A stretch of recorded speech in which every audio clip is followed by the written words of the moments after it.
আসসালামু আলাইকুম। Hello viewers, কেমন আছেন সবাই? আশা করি সবাই ভালো আছেন। আমি আপনাদের একটা ছোট্ট একটা টিপস দেখাবো। সেটা হচ্ছে গুগল এক্সটেনশন বা গুগল ট্রান্সলেট কিভাবে ডাউনলোড করতে হয়। প্রথমে আমরা একটা ক্রোম ব্রাউজারে আসবো।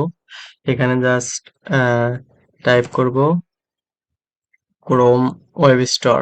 এই যে নিচে সাজেস্ট করছে, আমি এখানে ক্লিক করলাম। ক্লিক করার পর নিচে লেখা আসবে যে ক্রোম ওয়েব স্টোর। এখানে ক্লিক করব।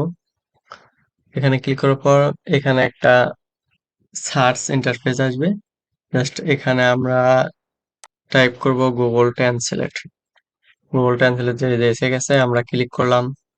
ক্লিক করবো, যে দেখেন গুগল ট্রান্সলেট অলরেডি এসে গেছে। তো আমরা এখানে ক্লিক করব। ক্লিক করার পর add to Chrome. Add to ক্রোমে ক্লিক করব। করার পর অ্যাড টু এক্সটেনশনে ক্লিক করলাম। অ্যাড টু এক্সটেনশনে ক্লিক করার পর চেকিং হচ্ছে। তো অলরেডি ডাউনলোড হয়ে গেছে, আমরা এটা কেটে দিলাম।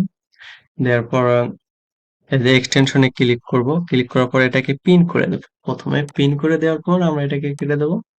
দেওয়ার পরে আমরা গুগল এক্সটেনশনের উপর রাইট বাটন ক্লিক করার পর দেখবেন যে অপশনে ক্লিক করার পর এখানে দেখবেন যে মাই প্রাইমারি ল্যাঙ্গুয়েজ, এখানে ইংলিশ আছে। আমরা যে কোনো একটা ভাষা এখানে সিলেক্ট করে দিই, যেমন বেঙ্গলি সিলেক্ট করে দিলাম। দেওয়ার পরে দেখবেন immediately display pop up.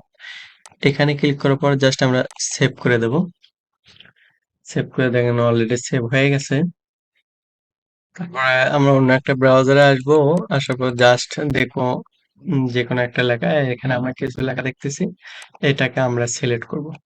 Select করার পর দেখেন অটোমেটিকলি কিন্তু বাংলা হয়ে গেছে। বাংলা হয়ে গেছে। এরকম আমরা যে কোনো ইংলিশকে বাংলায় কনভার্ট করতে পারি, বা এরকম লেখাকে সিলেক্ট করে আমরা বাংলাতে রূপান্তর করে পড়তে পারি।